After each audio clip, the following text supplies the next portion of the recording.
Bib, sekali-sekali bahas dong tentang fenomena yang merah-merah itu, Bib. Saya tahu maksud Anda. Oke, gue bahas secara sederhana dan umum aja.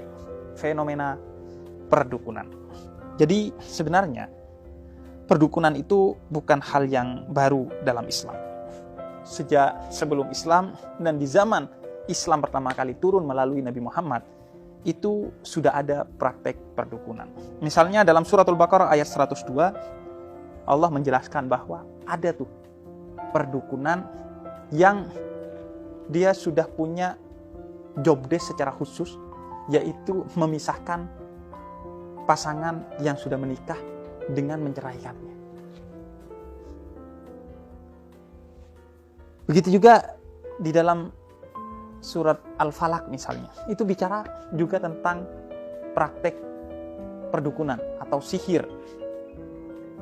Di ayat yang keempat misalnya dikatakan wa min syarrin naffatsatil 'uqad. Itu bicara tentang nenek-nenek sihir yang meniup-niup semacam benang sebagai bentuk dia untuk melakukan praktek perdukunan atau penyihirannya itu.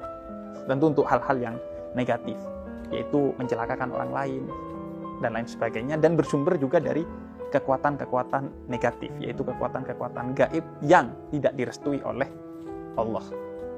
Jadi dari zaman dulu perdukunan itu atau sihir itu sudah ada. Fir'aun juga menggunakan itu, tapi kemudian dikandaskan oleh Nabi Musa. Karena Nabi Musa itu bersandar kepada zat yang maha segala-galanya, termasuk zat yang menciptakan jin-jin yang kemudian berkhianat kepada zat yang maha pencipta itu dan bersekongkol dengan manusia-manusia yang sungguh tersesat. Dan diceritakan juga di dalam surat Al-Falaq bahwa semua bentuk sihir atau perdukunan itu kandas kalau kita berlindung kepada Tuhan yang maha segala-galanya. Qul a'udzu birabbin falaq, kata Allah. Katakanlah bahwa aku berlindung dari segala bentuk sihir, dukun, kedengkian, keirian, netizen, hoax, fitnah kepada Allah. Jadi kalau lu pengen aman dari dukun, lu mendekatkan diri kepada Tuhan. Gitu aja simpelnya. Nah, dalam Islam, orang yang percaya dukun itu bukan hanya dosa, tapi bodoh. Makanya kalau orang menyebut dukun itu sebagai orang pintar, itu salah. Karena mereka sebenarnya tidak pintar. Karena orang pintar itu ikut tes SPMB dan lulus. Orang pintar itu menggali ilmu-ilmu dari Quran. Orang pintar itu menggali ilmu-ilmu dari buku-buku sains. Jadi kalau dukun itu bukan orang pintar. Tapi benar untuk yang sebaliknya atau mafhum mukhalathahnya kalau dalam ilmu logika, yaitu pendengarnya, orang yang percaya kepada dukun itu kalau mau disebut orang bodoh, nah itu baru benar. Karena memang begitu. Kata Nabi dalam hadis riwayat Imam Muslim, orang yang percaya dukun maka sholatnya tidak diterima selama 40 hari. Bahkan dalam hadis riwayat Imam Ahmad lebih tegas lagi, siapa yang percaya dukun, penyihir, peramal atau sejenisnya, maka dia artinya telah kufur atau menentang ketetapan Al-Quran yang telah diturunkan kepada Nabi Muhammad. Jadi dosanya serius tuh kalau orang percaya kepada hal-hal yang seperti itu. Dan di dalam surat An-Nisa ayat 120 bukan hanya dosa, itu orang yang percaya hal-hal gaib yang bersumber dari kegelapan itu disebut sebagai kebodohan. Kenapa? Karena sifat setan dalam surat An-Nisa ayat 120 itu disebut pembohong. Jadi ngapain lu percaya kepada makhluk yang telah dilabeli sebagai pembohong, public hoax itu. Jadi bukan hanya dosa, itu juga bodoh gitu.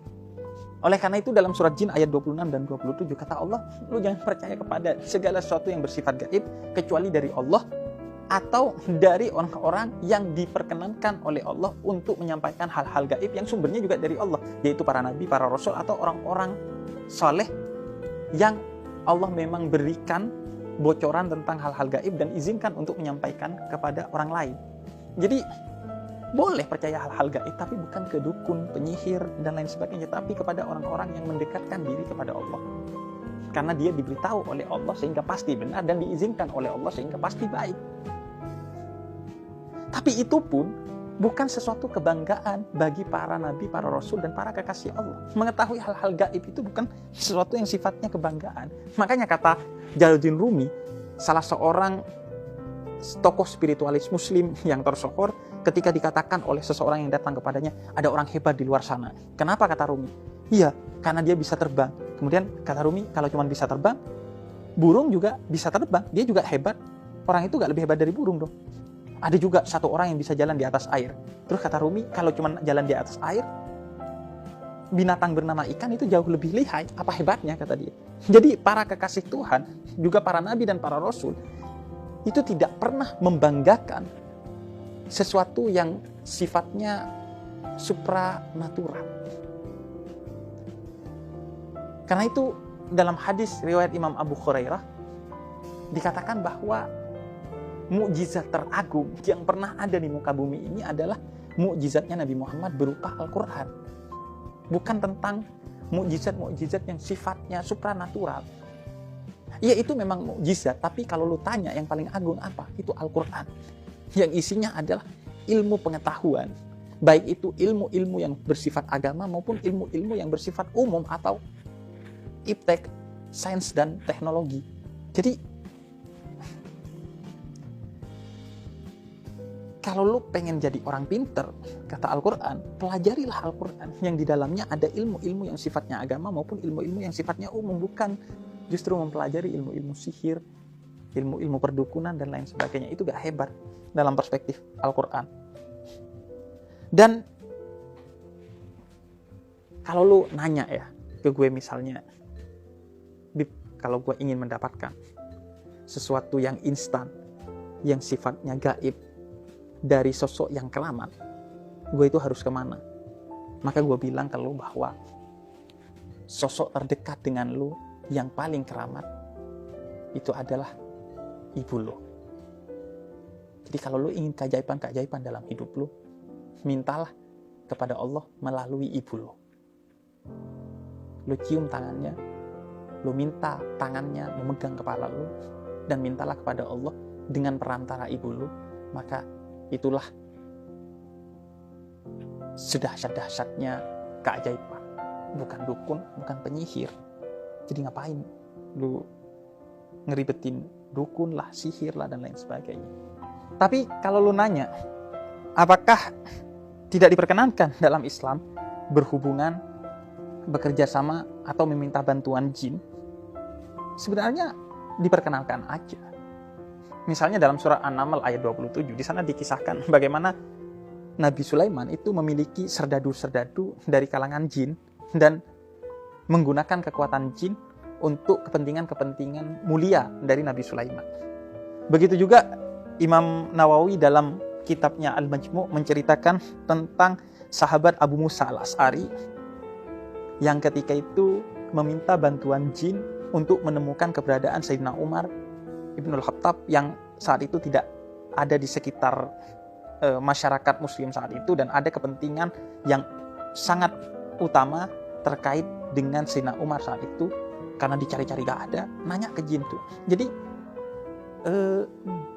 bekerja sama, kemudian berinteraksi dengan jin, menurut para ulama diantaranya Imam Nawawi, Ibnu Taimiyah juga, itu gak apa-apa, asalkan kerjasama itu dengan niat baik, tujuan baik, dan dilakukan dengan cara-cara yang baik, bukan dengan niat, tujuan, dan cara yang bertentangan dengan syariat Islam. Karena jin itu juga seperti kita, makhluk Allah yang juga terbebani hukum untuk taat kepada Allah, sebagaimana disampaikan oleh Allah dalam salah satu firman-Nya, wa ma khalaqtul jinna wal insa illa liya'budun. Jin dan manusia itu sama-sama makhluk Allah yang juga bertugas untuk beribadah kepada Allah. Dan mohon maaf, itu bukan surat An-Nas. Oke, itu jawaban gue. Jadi cukup dalam urusan beranak aja. lu percaya kepada dukun. Karena itu bersifat saintifik, berbasis kepada ilmu dan pengalaman. Tapi untuk urusan lain, lu hanya percaya kepada Allah dan segala sesuatu yang diperkenankan oleh Allah untuk lu percaya. Dan jangan lupa, keramat yang paling ultimate adalah ibu lo.